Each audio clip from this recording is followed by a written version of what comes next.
I really have a lot of faith in satsang, actually, as a very good deliverer of the message. Yeah. Yeah, it's very kind of mysterious in a way. I was like, stop trying to figure it out. Like, what happened?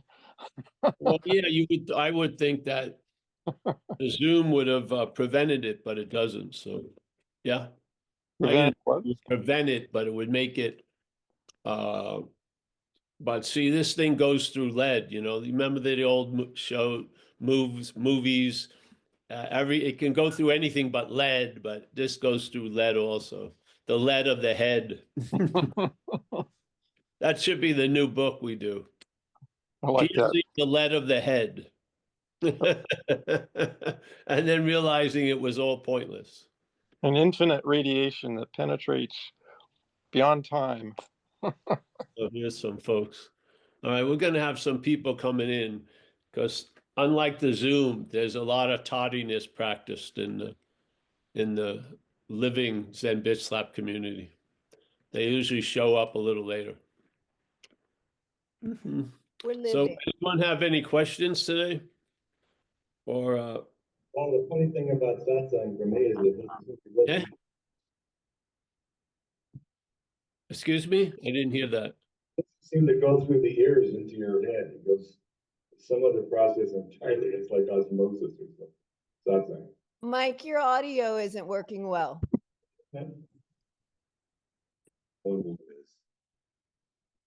See, the point is, like, if you're sitting at a satsang, just like if you're it's almost like a reverse thing. If you're a recovered alcoholic or addict, let's say, you recognize the addict or the alcoholic. They're not recognizing it, or there's a fear of recognizing it, so there's a lot of denial, but you recognize it. And the same thing, sometimes when you're sitting at a satsang, and let's say you're in the front of the room, you can see people, and it's obviously you don't get this, you already are it. And so you see it's the are it and getting it is getting closer, with it's going to finally be a meeting, and then one's going to collapse, which is the getting it. Yes. But the person may not know, but you're sitting there, and then a lot of times you're attracted to looking at that person in the room while you're giving a talk, because yeah. At that point, it's like preaching to the choir, but they don't realize they're in the choir yet. So I don't know if you can hear me now any better. No, I can, yes. Go ahead. Yeah, I was just saying that the message doesn't seem to come through the ears to the head. It's osmosis or something. It's more like taking a shower in it or whatever. Yes, that's the thing of a number of people I knew in the early days. Sometimes we would have it at a venue where someone sat at the door, and the people came in and went out, left at that spot, and so the person would hear a lot of the people. And one of the top typical things they'd said, everything this guy says is going over my head or whatever. And then the guy who was the doorman decided to ask me. And I said, well, that's where we're aiming. We're not aiming to the person. When I don't see, the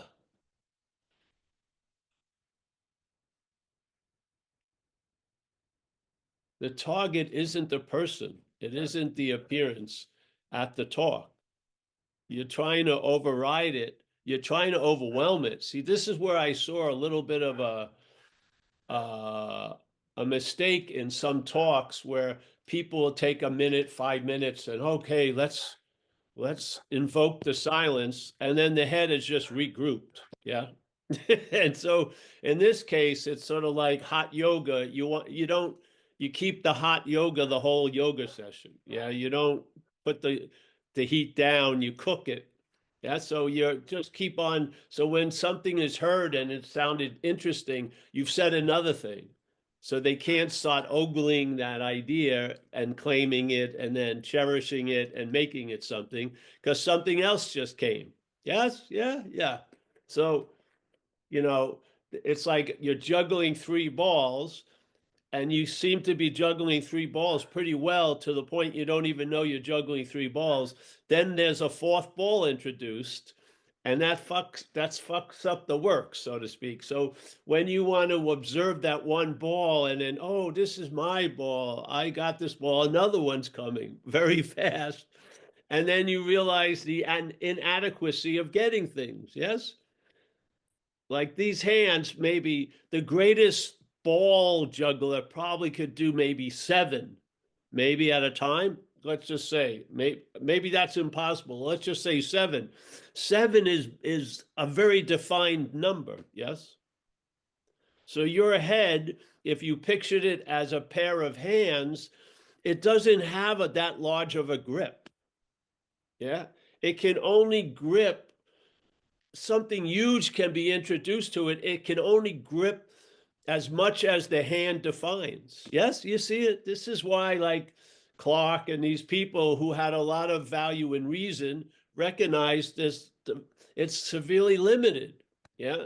So a lot of people are, one of the curses is the intelligence, because there's been a lot of value given to intelligence, and you figure out if I know it, I get it, but you don't get it by knowing it. Yeah. So if I know the topic, then I can get it. That may work on some outside topic. It doesn't work with us. Yeah. Because you can't know it. That's the point. So what happens is you feed something to where the knowing it hits critical mass, and then there's a pause. Yeah. And then there's a realization. It can't get it. Yeah, it's not like it has to be punished to get it, or it needs to be disciplined or purified. You get that it can't get it. Yeah, it's great news. Literally, it's such great news. Unbelievably. I mean, you're convinced you're not going to get it. I don't care. And therefore, the next year, like we say in these meetings, what's new in non-duality for 2025? Nothing. You realize no one's going to get it. It's not going to be because they haven't found the supreme, synthetic, radical, extreme delivery. You're not getting it. So it's sort of like whatever new spiritual car drives by, I'm not interested in it, because the default isn't. It's the car itself that's the fault. Yes. Yeah. So remember when you would be in, I don't know if my time in non-duality started in like the 90s, late 90s. And then you would start, first you'd see one person, then you'd hear about other people. And then there was sort of you'd be a vague member of community. And really, just like the Christians are waiting for Jesus, the people would be waiting for the new radical teacher. Yeah.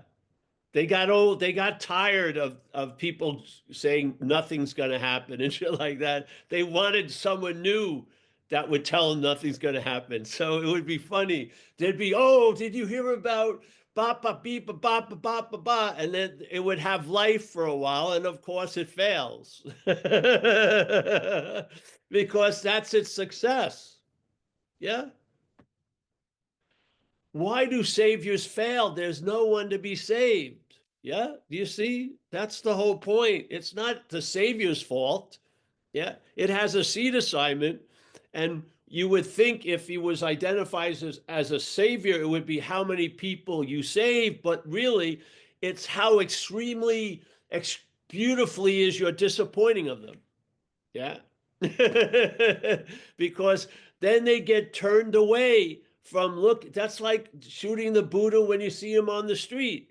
Yeah, because it's a tricky way of saying it, but your head loves to throw out it in its innate nature onto someone else and make them the Buddha and the one who has it. Yeah. And then, of course, they go through the romantic. It's like that, those levels of grief. it's the levels of disappointment. They're totally enraptured. Then they hear, oh, he did something over there, or he likes money, or I don't like those shoes he wears. They're leather, and yes. So the baby goes out with the bathwater. So I remember there was a few of them. I don't want to name them. And people were so fucking disappointed. This lady who had set me up to do a retreat in her place in Colorado. Yeah. She'd been talking to me for weeks and this and that. And I wasn't going to do a retreat. I didn't like those, but I was going to go there. And she was having one of these new stars come, and she was totally flabbergasted because it went awry. And she swore off holding meetings and retreats.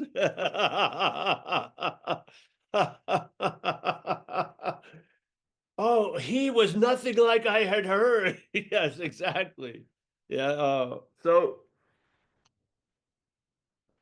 intellect, a lot of value in there. Yes. Yes. We figure we're going to bypass having to have a deep intimacy with something. We're just going to know it, and now will be good enough as getting it. Or yeah, I know it. So this is what happens in AA a lot.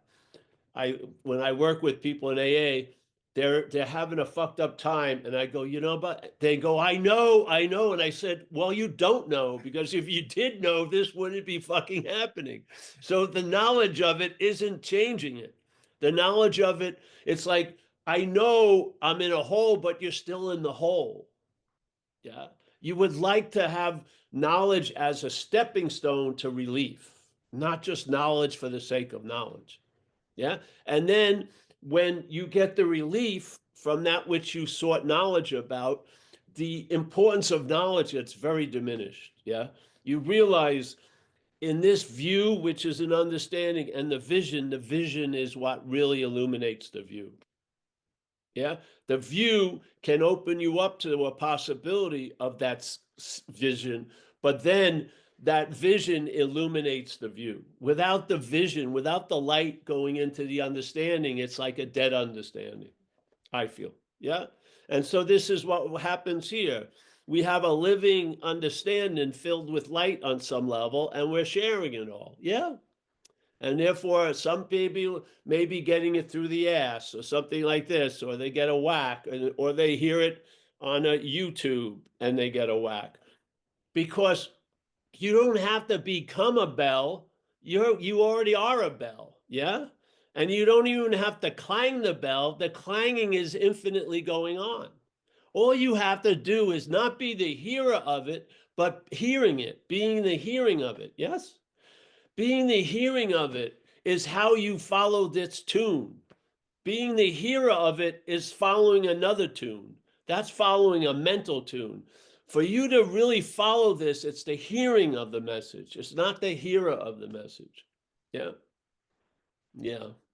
And so after years of watching, in your own life and other people, you learn a lot. I swear, I've learned a whole lot. I believed the head had me under a belief that I had a whole lot to do with a lot of shit I had nothing to do with, literally. Yeah. And there were so many subtle requirements that it's almost as if I was an unfixable Toyota, and for something else to happen, it would have to get fixed. And it was just like, you know what I mean? Purify, purify, purify. Who's the judge of how pure you need to be? It's just insane. Yeah. And there was just a whole lot of playing God, because seemingly God wasn't there to impress itself on you. Yeah. You were playing God and playing God with a God. Yeah. And that God, you playing it, thought there was a lot of requirements I have to meet. I have to arrive at to open up the possibility that maybe one day, not right now, of course, I will know God. I just heard a thing in YouTube last night. Oh, angels, for some reason, decided to come to Earth because they like women. So they fornicated with the women, and then they had babies that were giants. Yeah. And then they realized, fuck, we made a mistake. And they asked a human to be their middleman to talk to God. And God says, nope, I'm not having you back.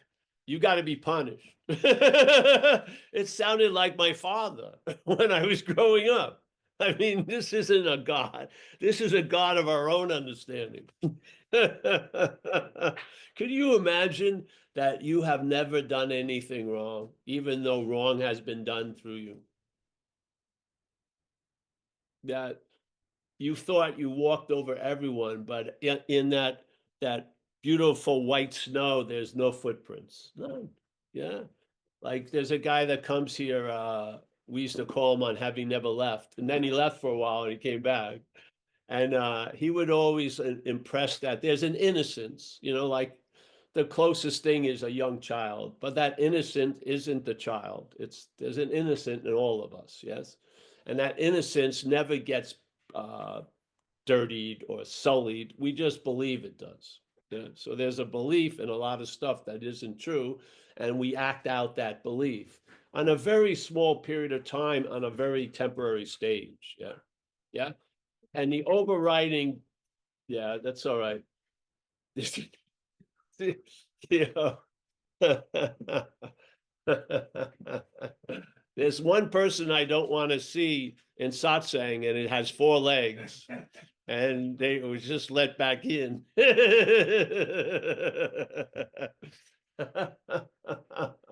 Uh, so yes, so as Judy was saying, yeah, it's a whack. And the whack obviously wasn't delivered to you. It just triggered something that you're sitting right on at this very moment. Obviously, what you are doesn't sit, doesn't stand, doesn't lay down. It just is. But not having those little abilities allows a huge possibility that it's always available at all times or wherever we are, because we're never where we think we are.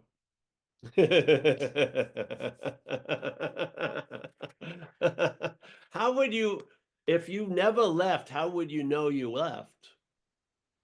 Yeah. If you've never left, how would you know you left? Yeah. How are you so sure that you left something? Yeah. Yeah. So, all right. If anyone has a question or anything, I have a question if I can ask one. no, you can't. All right. Yes, you can, of course. You were talking about this innate innocence, and I was wondering if you could expand on that, because I worry that I'm a bad person at core, or that I will do something very bad if I let go. Wow, yes. You are a bad person. No, really. And you are a bad person. Let that land, and you're not. Yeah. What makes you a person is believing you're something and wanting to be the other. Yeah. So you take that rug, it's a 2-dance move on that floor.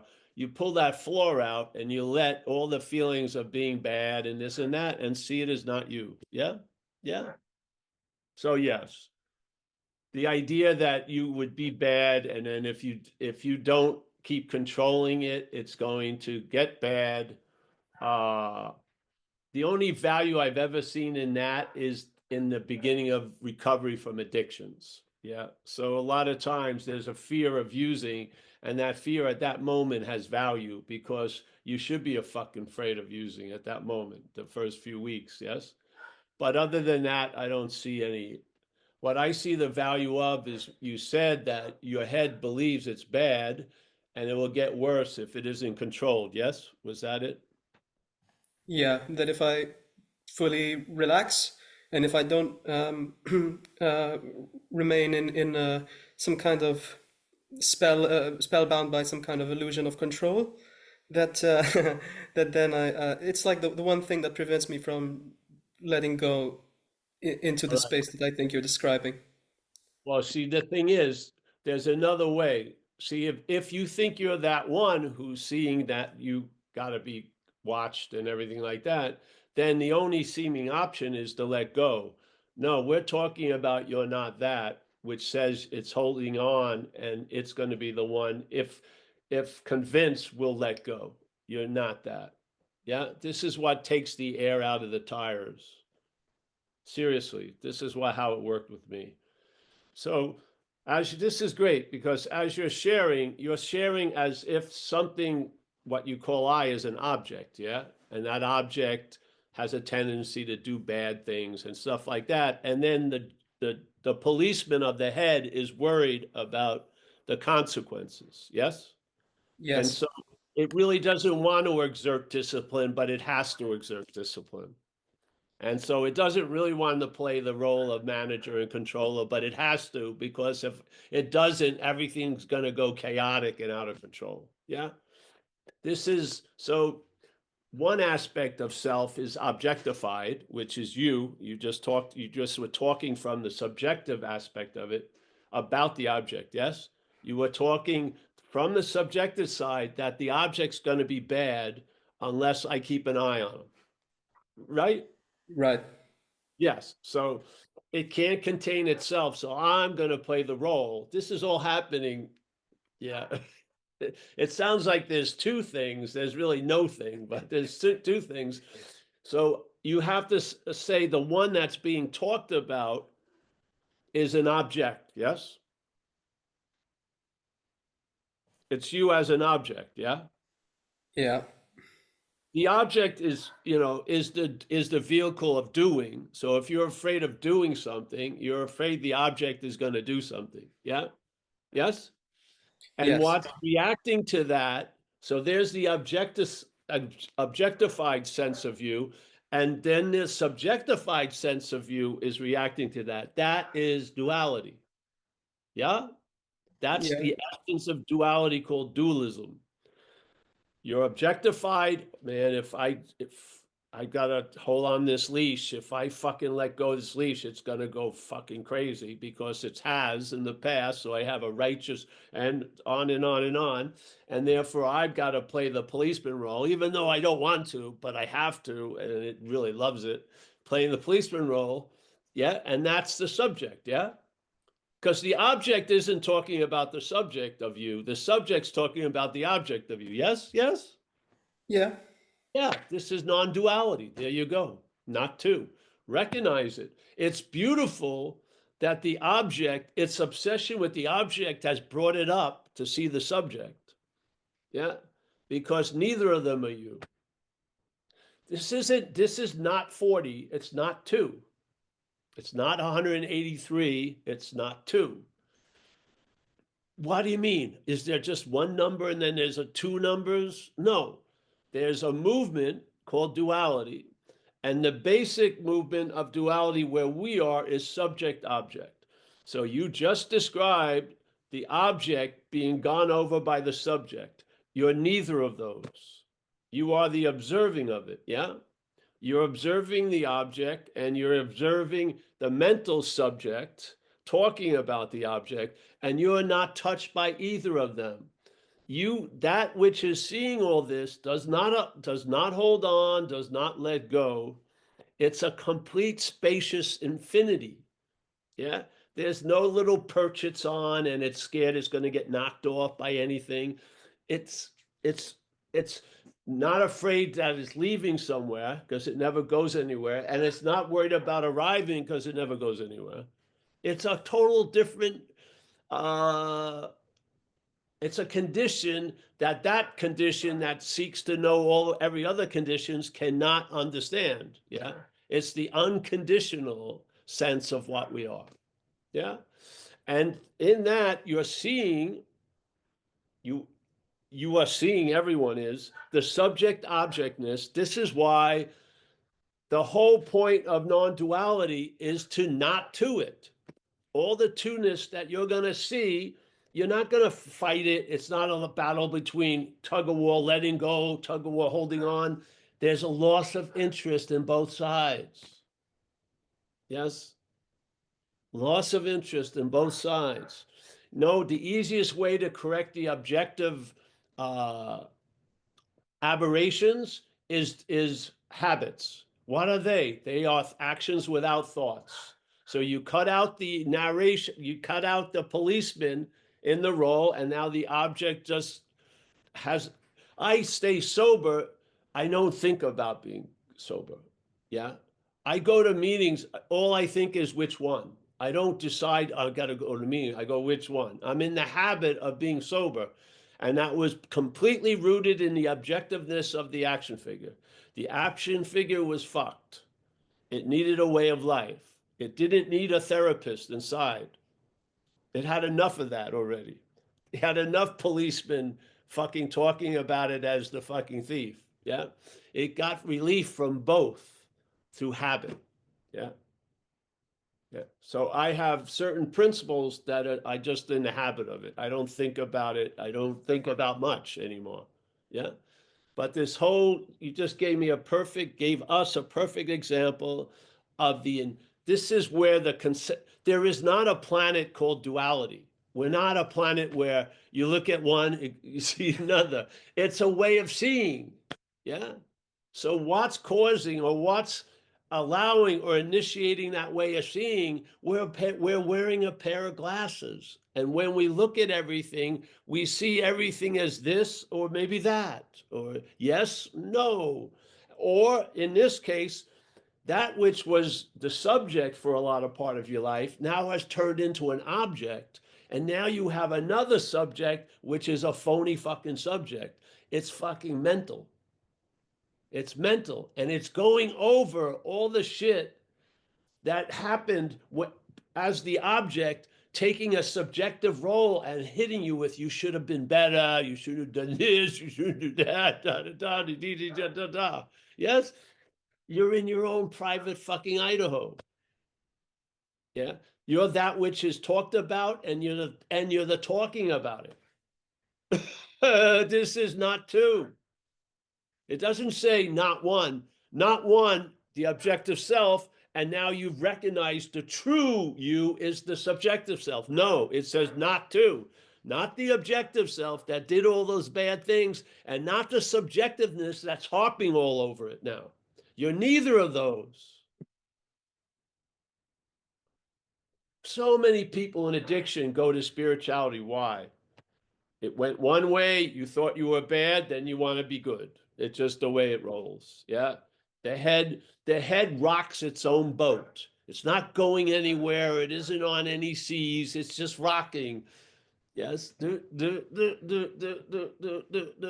Yes. You recognize not the one, because you have only recognized one of the things that are in the boat, you're still going to have a bad trip.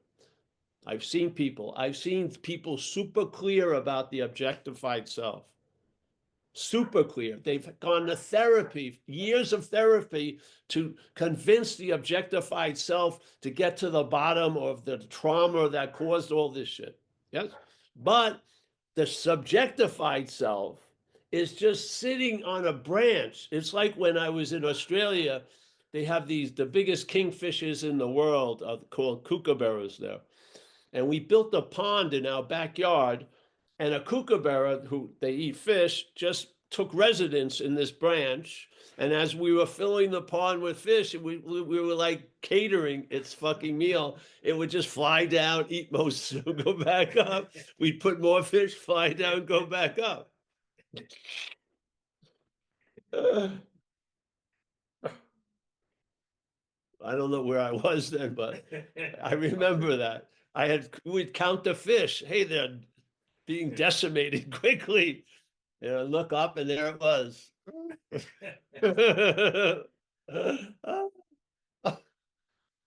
Yes. So yes, I think that was a beautiful illumination of what we speak of here. Because when it only seems to be two, objective self or subjective self, then it's all the holding on, letting go it becomes super important. It's either you're so relevant because you're holding on, or you're so relevant because you let go. So there's a lot of selfing going around. But what happens if you're not the one holding on? You're definitely going to lose interest in letting go. You see, you're gonna get over the letting go syndrome. You definitely are, because it's all predicated on the idea that you're holding on. It is. It's all Thank you. predicated. One movement is predicated on another movement. We're not clear about the first movement, but we're totally into the second movement. Yeah. I live a life of letting go. Give me a fucking break. Jesus. I mean, it can work so far, but then it runs into a fucking wall because it has to do with you. It's not a negation of you, it's a reinforcing of you. Yes? Because now you become as big a person as the letting go as you were as the holding on person. Yes?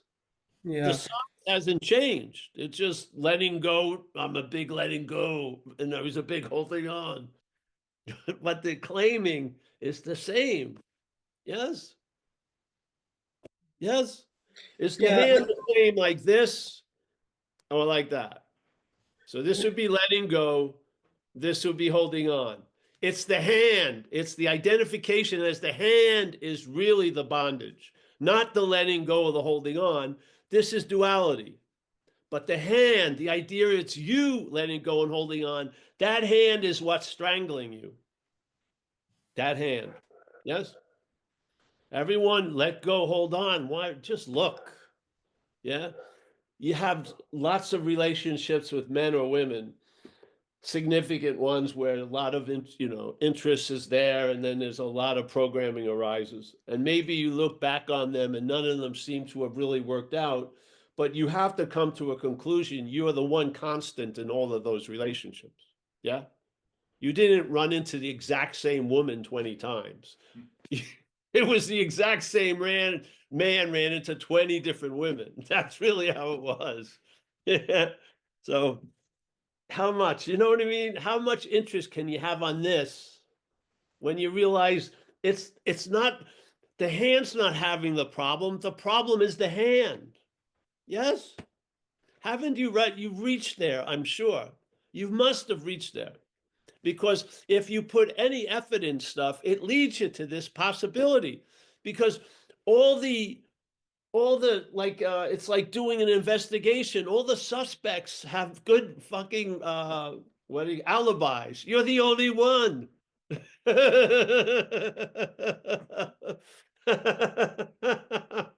Yeah. What happens? You don't like that? And you go over and keep interviewing the other suspects? Fuck it. Let it hit. Yeah, you're fucked. Yeah. And then, wow, I'm fucked. And then you're not. Wait a minute. Wait 1 minute. I had this in a broad way. When I came to from recovery, I saw the swings of my life a lot of ways. And I saw the head had recognized things that sort of bothered it or brought it into an unknown space as deadly. Yeah. And I was super afraid of them. And I did not want those to be real because I thought it would be the end of me. So my head's job was to make them as unreal as it could. Yet making them as unreal as it could gave it a sense of being real. So my wanting to avoid it was like it made it a shadow that followed me everywhere I went. Yes, this is a duality of the mind's movement. I wanted to avoid it, yet it hung over me all the fucking time. Yes. So suddenly I get sober and I stop running, on metaphorically and literally. Yeah. I stopped running, and then life caught up with me. And a lot of shit that I thought would kill me or was super afraid of dealing with, they were fine. Those planes were finally, the air controller gave up, and they said, "Come on and land." No. And then they land on the tarmac. And then what I thought was going to kill me didn't. And I realized I gave them all the reality they had. Yeah. By trying to make them unreal, I made them real. When I let them be as real as they wanted to be, they showed themselves to be unreal. This was this was dramatic. This is what happened. I had been doing it in such a flamboyant way. It was obvious. I could not miss this fucking lesson, could not. So there I was making unreal shit real by trying to avoid it at all costs. And then finally, when I get exhausted and all my little strategies came back, I didn't get killed. And I realized, Jesus Christ. Yeah, I didn't realize it in these words because I heard these words later on, but out of the Course of Miracles, I was giving everything all the meaning it has, to the point of having the biggest meaning of unreal and real. I was mistaking and giving a reality to a lot of unreal shit. Yeah, and wow.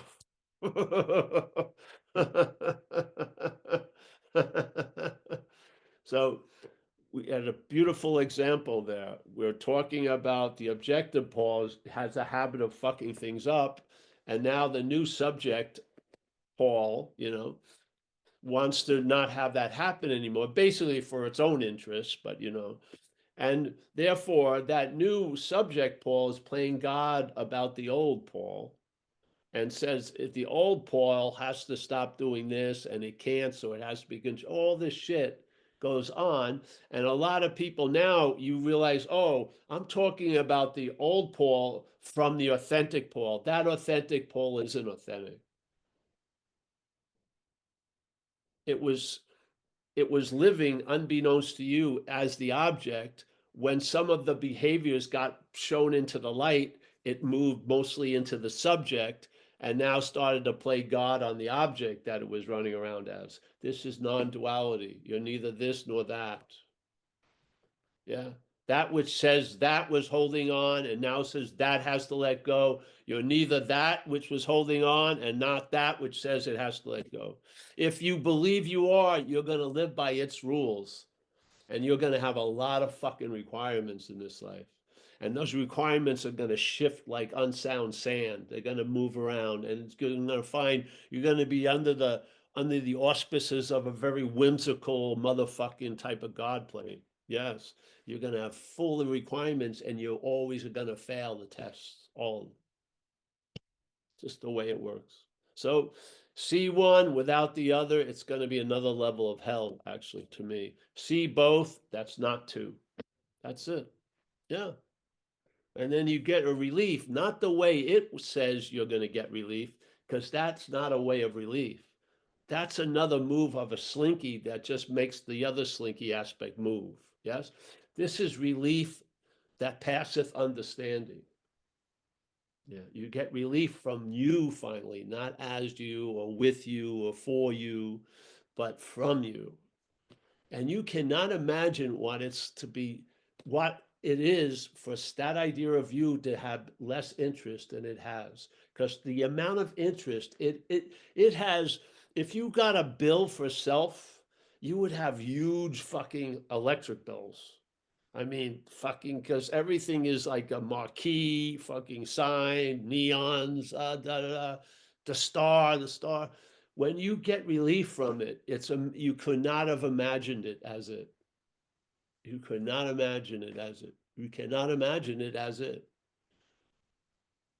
Yeah. It can't, when it pictures having an experience of its absence, it pictures itself being that's having the experience of its own absence. It cannot think outside of the box. Yeah. But you are outside of the box. You're inside, around, above, below. Yeah. Yeah.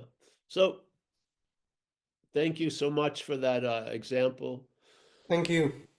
Yes. So if there is a step, but it's not after that, it's before it. So just you'll fall into the step that's before it, which will give you a great relief from all the steps that are being signaled to happen after it, like letting go, holding on, Jesus goes on and on.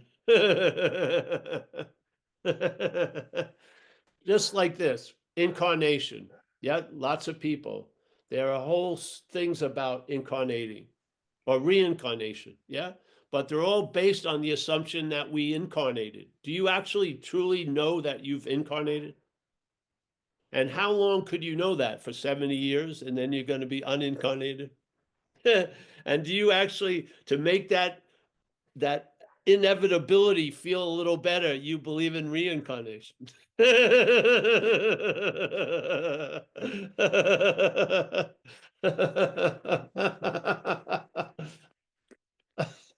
Uh, I'm one of these guys that doesn't believe unless I have evidence. So I don't see any reason to believe in reincarnation, and I can just say I don't know what happens after death. That's great. That's great. Yeah. Well, I don't know if it's great, because it seems to me that what you're describing on this non-duality, maybe it takes a kind of faith.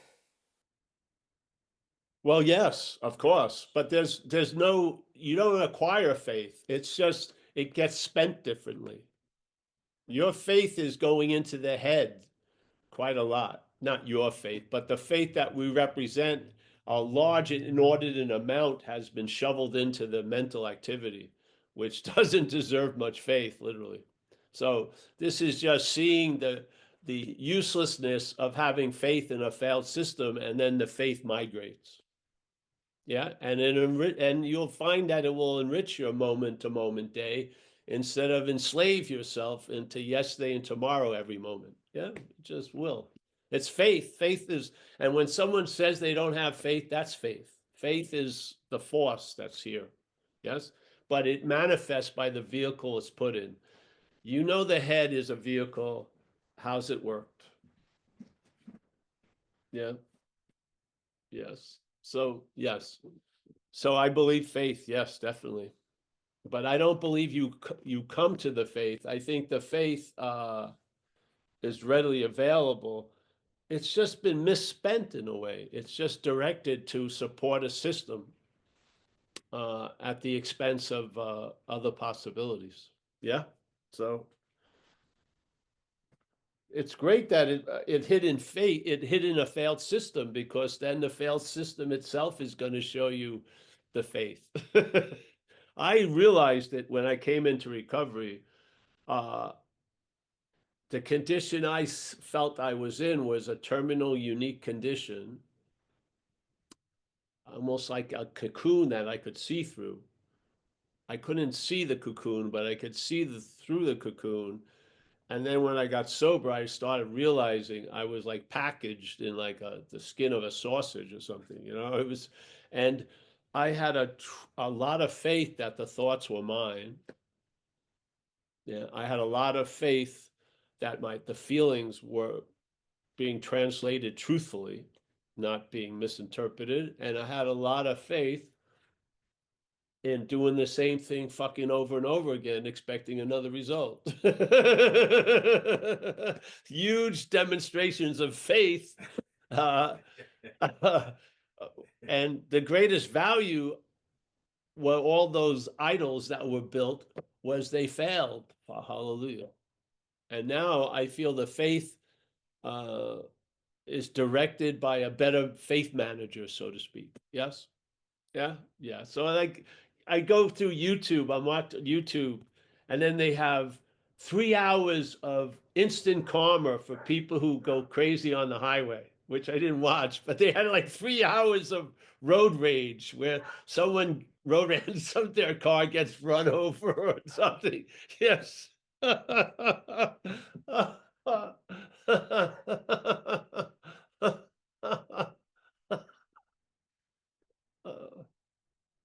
That's faith. That person had faith that they were right. And that person shouldn't have been so wrong. And then they get moved to do something, and then a hellish thing occurs that ends up in prison for 10 years because someone made a left turn. Can you imagine that?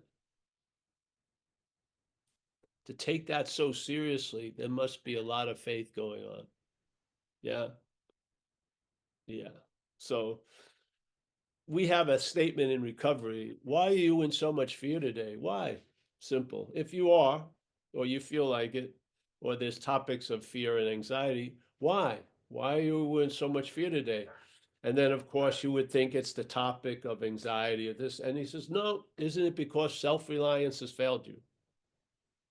What? So the answer to all fear isn't found in fear, it's found in self-reliance. Wow, that's an incredible statement. So reliance on self, what would be the highest form of reliance on self? I would think being identified as self would be the highest level of reliance on self. You can't rely on someone that as much as that and become the someone you're relying on. Yeah, that's what's failing us. What? And what's motivating the failure and what would manifest the success is faith. Yeah. You're not the doer of it. You're not the producer of the effects. Faith is. Yeah. So we have in AA, it's a dualistic situation. They make it very simple. Perhaps there's a better way. Means there's two options. Trusting infinite instead of finite self. Why? Because self is what has failed you. What is trust but faith? Yes. So faith in finite self is faith in self-reliance. It has failed you. Yet we continue to rely on it because we can't see it as anything other than us. Yes. Now, if Jim was with you and he failed you for 30 fucking years and you were Rosalind, sooner or later, Rosalind would say, bye-bye, Jim. Yes. But how can Rosalind say goodbye to Rosalind? It seems almost impossible. So then you just adapt and put up with this shit and then letting go and holding on and all this and that.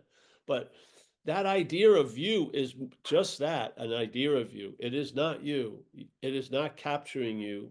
It is not capturing. It's like drawing.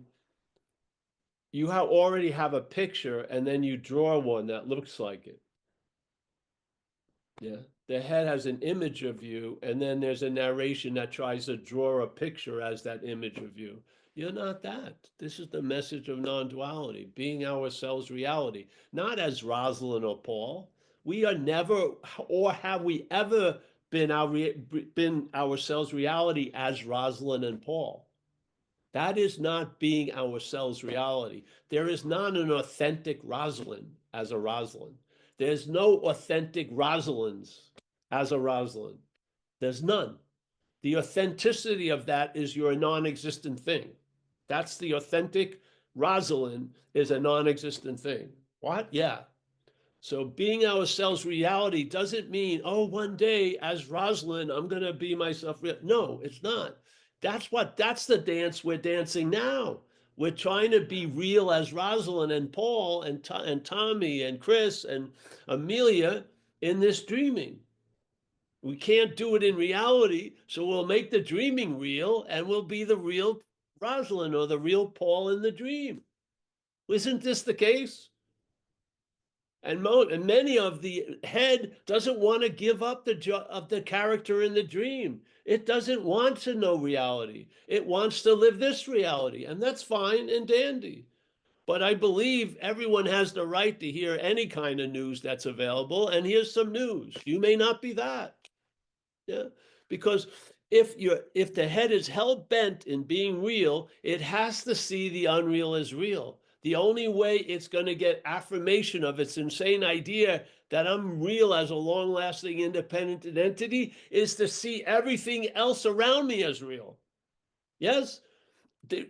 It's not enough to think I'm real. It's not going to hold water for a second. So, but if I take everything around here, everything I touch, taste, feel, sense, think about as real, then I'm real. Yes? But being ourselves reality is the statement. If we believe we're already being ourselves reality, who would listen to this message? It would listen to a message of how to let go quicker and how to hold on less. Yeah. And we would gauge the reality based on how we were doing as the unreal action figure.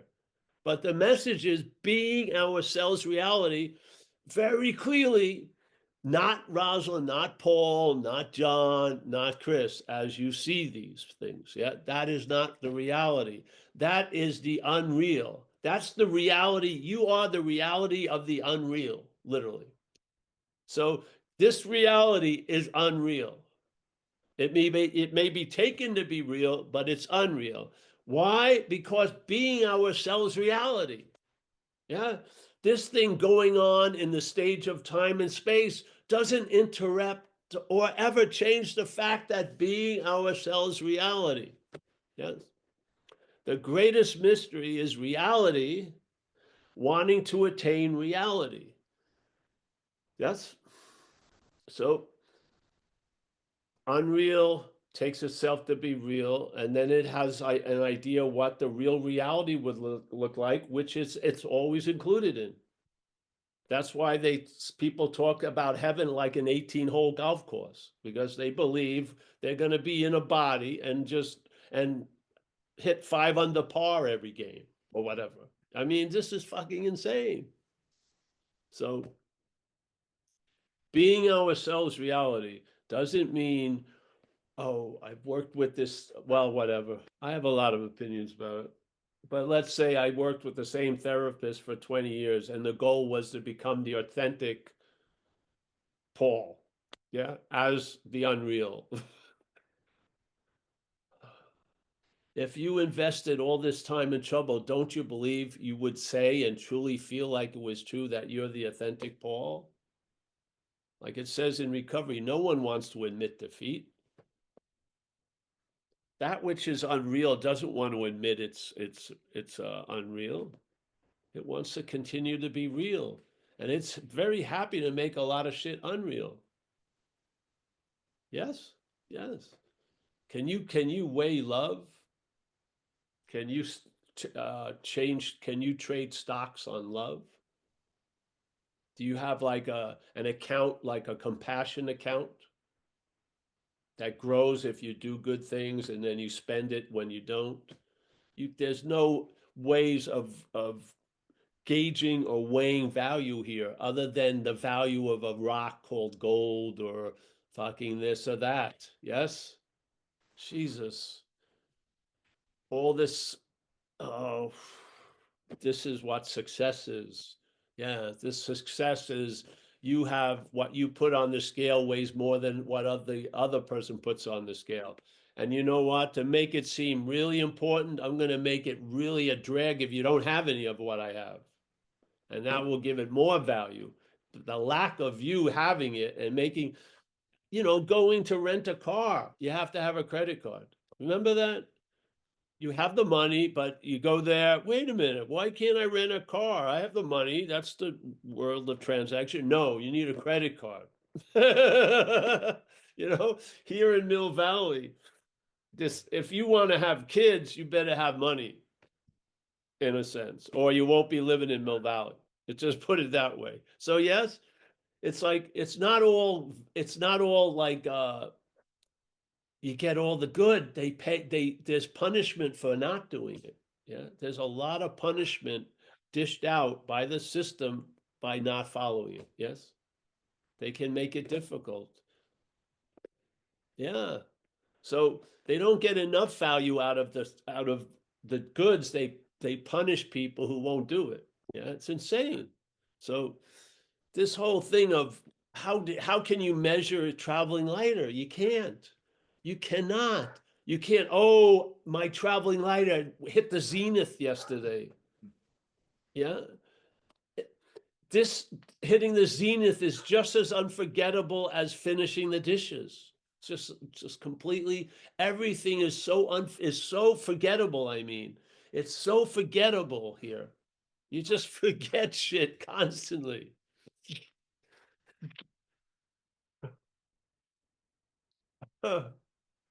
Whatever. Yes.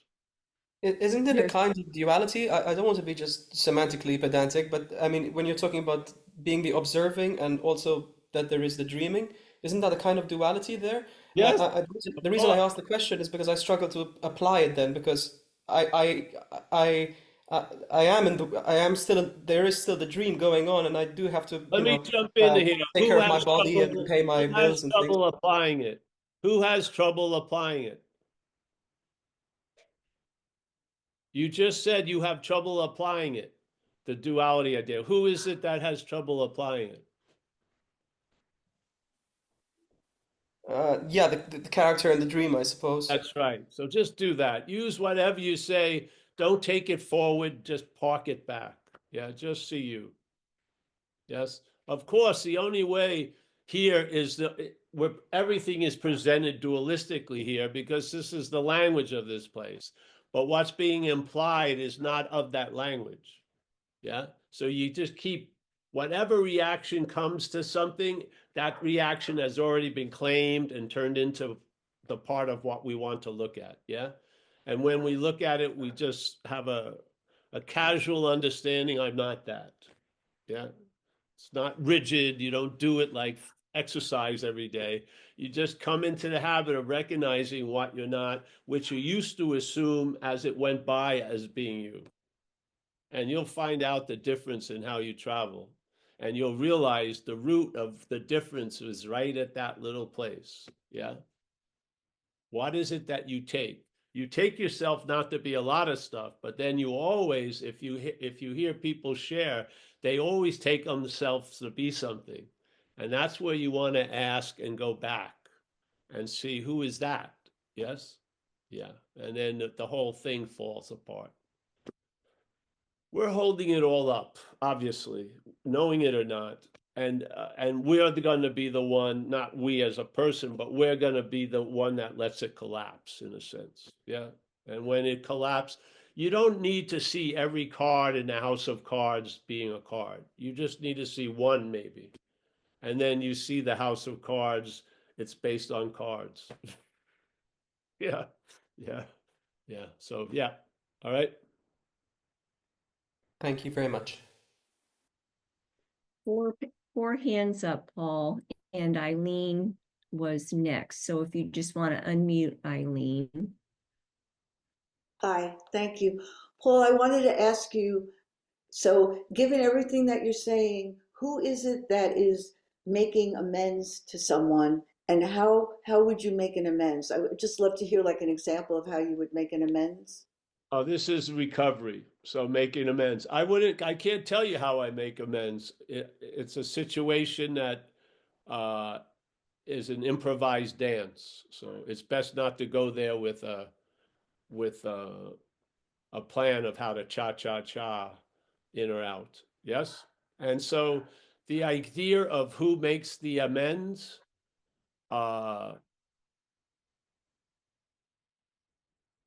let's call it Paul. Paul as the action figure, not Paul as the whole, let's say. Yes? So the action figure did certain stuff. And really the reason why it needs to make amends is freedom for itself, from itself. Yeah. It's not about the other person, because the other person can have a very nasty reaction to it and it doesn't matter. Your willingness to make the amend was the important thing. Yeah. I wouldn't get stuck on the who, because the who implies the doer, but doing goes on without a doer. So there wouldn't be a one who makes their amend. There's an act of making amends that goes on without a doer. Yeah. The idea of being the doer is when you have that idea and you're seeing everything from there, it's the doer that makes the amends. And it's the doer that did all that shit. I don't believe there's a doer that's before things. I believe there's making amends. And then there's the idea of the doer. Yes? And making amends is just like another action. There's millions of actions that happen here without a doer. Yeah? Yeah. And I feel, of course, as the action figure, you think you're doing it. But again, as an action figure, you've been thinking you've been doing everything.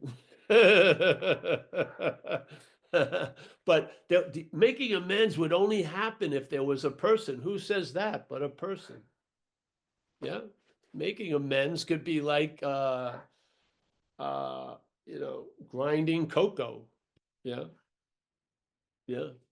Why would there, unless there was a who that was going to drink the cocoa or a who that did it, why would they just grinding cocoa? This is what life is. Lots of shit's happening. Yeah. Yeah. So that's how I see it. And doing amends is just a situation you walk in and there you go. and I'm not doing one today, nor right now, so I can't really describe how I do it. Yeah, I know I described when I did it, I said this wasn't about me. It was because I'm in a program of recovery that this amend is happening. And that was true. Yeah, yeah. But I know it's impossible to believe something could happen, but there's got to be someone or something doing it. No, who says that? That's an old way of looking at things. Yeah, yeah, yep. If I could go right to the point of not doing as the action figure, would have been great. But the way I got real relief is by making amends for what seemingly happened through the action figure, and not trying to talk myself out of it through a philosophy. So I just did it, got relief, and there you go. Yeah. I don't have any plan on how I do anything, literally, as you can notice. I really, I just, I've taken on the mantle of wigging it. It seems to have worked. Yeah, over the years. Yeah, yeah. See, if you feel like you're a doer, then there needs to be something done about it. Yeah. And then maybe when you don't have so much heaviness on the ledger of good and bad, then you can see and really entertain that there was no possibility of any doer there. Yeah. But a lot of people would like to rush and they want to get relief from the doer, but as the doer. I don't see that work. Yeah. Yeah. So a lot of people, when they first hear non-duality, their head and very quickly gets to it. Well, that means I'm not an alcoholic. Because there has to be a person to be an alcoholic, and what on. And then they become a drunk non-dualist, non-duality person.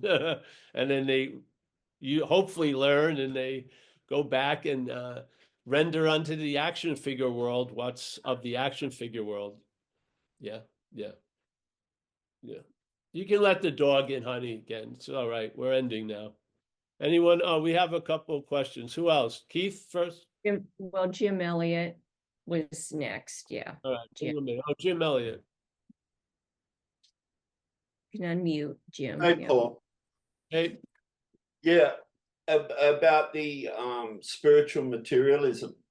Like, for me, I had the addiction thing, and I also had in the late 90s, I got onto the non-duality thing, and I traveled all over the world with gurus evaluating which one was better than the other, etc., and got a sense of knowing that I don't know, and also knowing that I'm not a self.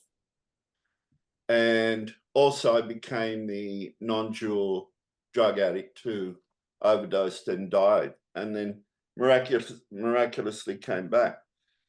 But what I wanted to say to you was, by spectacularly failing, I really had ran out of all the different, I had got the money, got the sex, got the travel, and finally I had just expired. And it was a sense of spectacular failure. And just by sitting there, something happened to me, which was, you could say, presence or awareness infiltrated into a person who I wasn't going anywhere and I wasn't doing anything. And something happened, you could say. And I was aware of that from the non-duality stuff. But what I wanted to say to you, for the last 5 years, I've more or less been inundated by present moment awareness, or let's say impersonal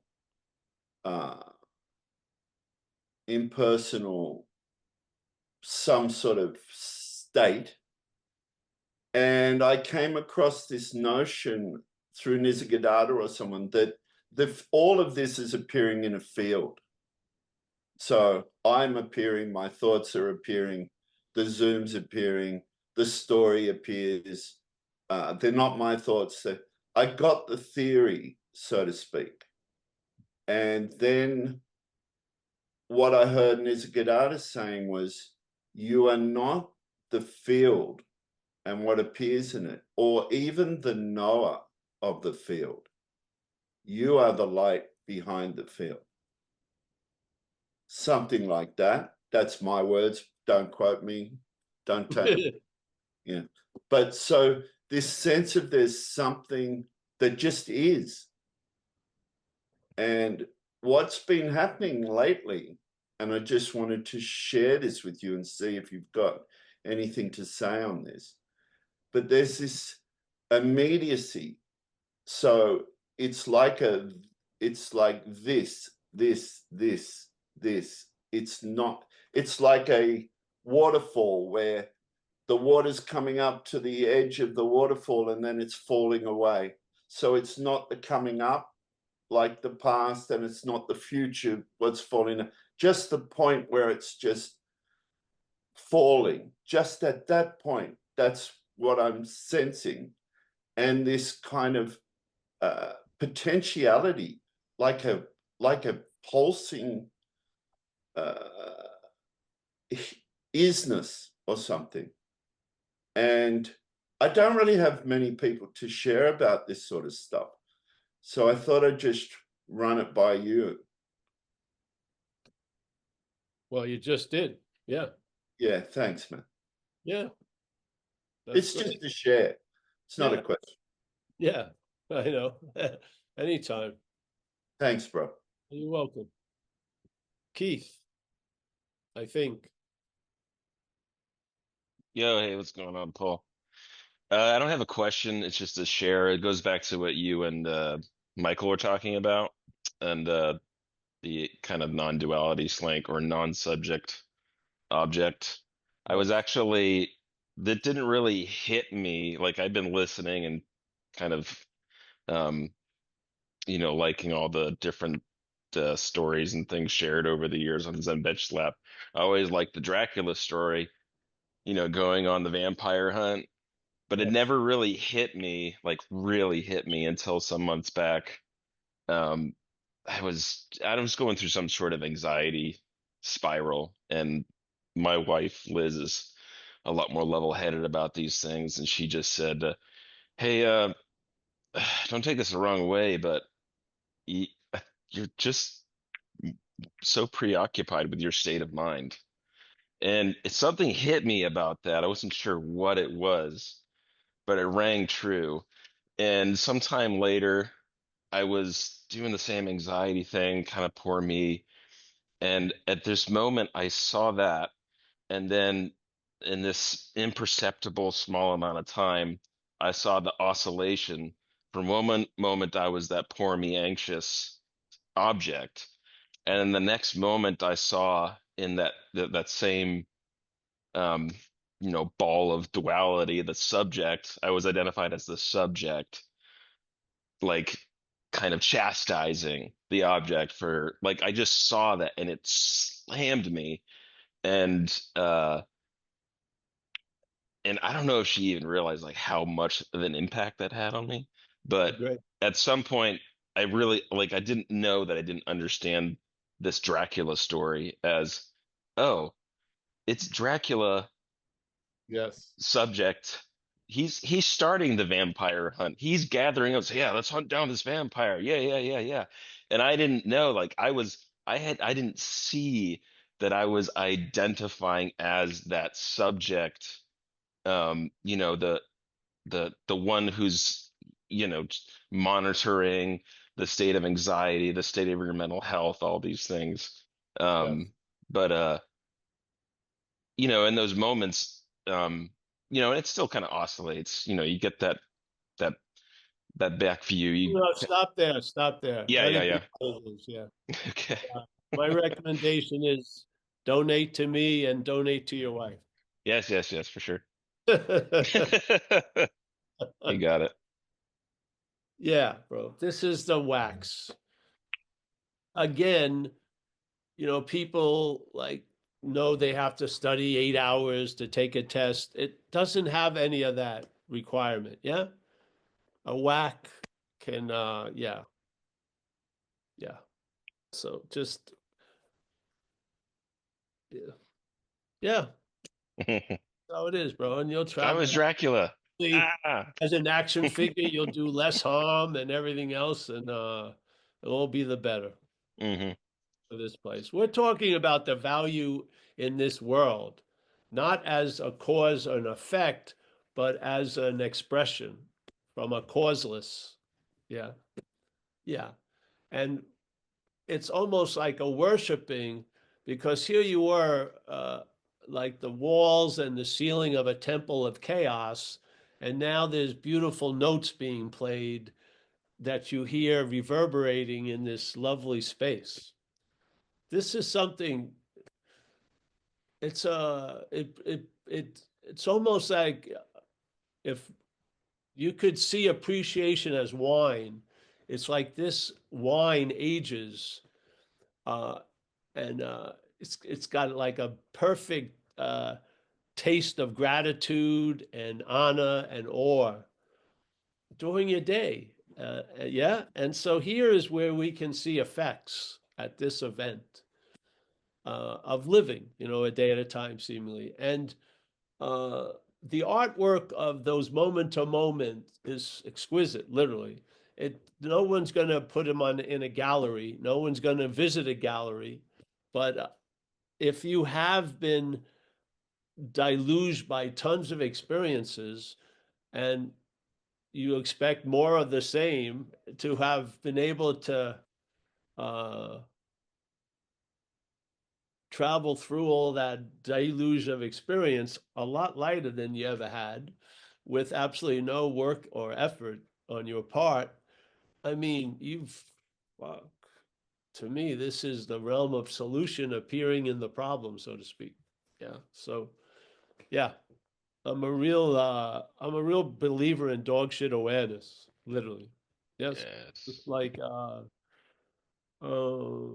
yeah.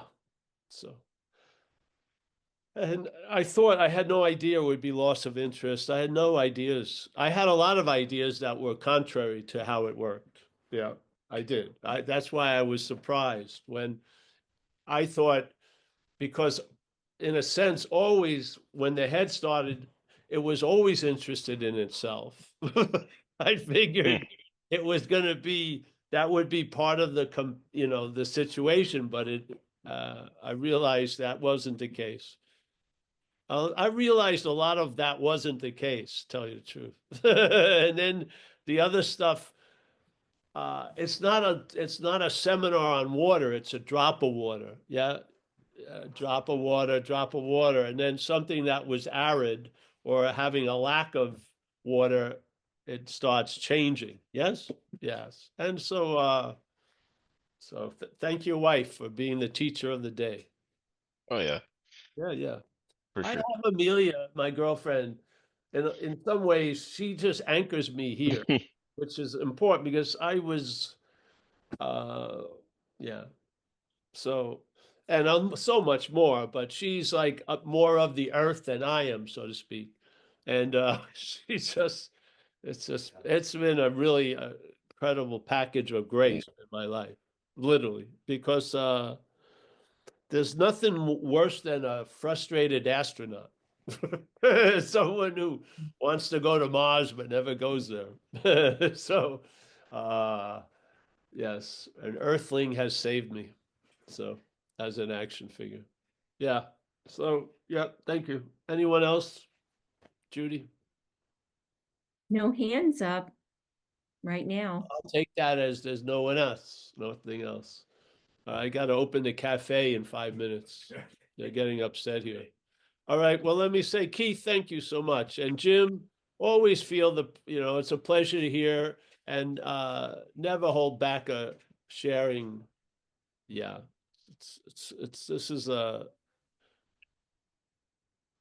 it's a good space Thanks, here. Paul. I appreciate just being. Oh, yeah, I appreciate you too, bro. Yeah.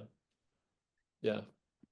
I'm happy that comic got suspended, the comic of Jim Elliot, Meeting Your Life. Yeah, that's good. Oh, the comic's still happening, but the No, but you, yeah. he's gone. Yeah, I don't know that's who he cool. was. He died, I think. Yeah, that was the last edition. That was good. Yeah, that's nice. All right. Kathleen, as always, nice to see you, honey. See you soon. We're hardly working. No, we're working hard finding a place. Don't worry. We're on it. Chris, Olympia, Washington, Texas, USA, wherever. Rick Rowe, nice to see you, Rick. Kerry, as always. Graham, nice to see you, bro. I'll talk to you soon, but remember that book that they said the person, I'm not saying I'm that person, but it was like a drag to open their eyelid. I think it was out of the that famous non-duality book. Yeah, I don't get around to doing a lot of shit. Sorry, but hey, I love you, bro. I'm happy to see you, and we will talk. Anja, Chris H. His business is over. He's had another successful Santa Clausian year. Very good. Mike G, San Clemente. Nice to see you, bro. Johannes. Oh, yeah. Thank you for passing the basket. I've forgotten that, too. Johannes, Germany. Nice to see you, my man. Mary Champagne. Drink up. Gary P. Placerville. James Parker. Thank you. And thank everyone for the donations. Yeah, very appreciated. Dennis, Walter, Anu. I think Anu, are you going to be going down south? Yes, very good. David and Natalie, nice to see you. Yes. Eileen in Arizona. Eileen, Jamie and Barbara. Roman Mueller. Judy Lovins. Saraswati. Mike Clark down in Mexico. Chris Gilmore. He's left the little door. He's at the gateless gate. All right. Let me go to this one. We have Ben. Thank you, Ben, for donation and stuff. Heather. Thank you, Heather, for everything. Eric. We got Eric, two Erics. We got Eric down there. Stephen Mack on having never left. Rico.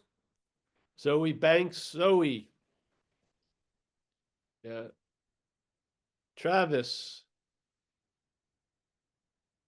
I think I got everyone. Hey, thanks so much. We'll be around, same schedule until further notice. And thank you. Have a great day. Bye-bye. Miss Paul. Yes. Paul. Thank you, Paul. Paul. Thank you, Judy.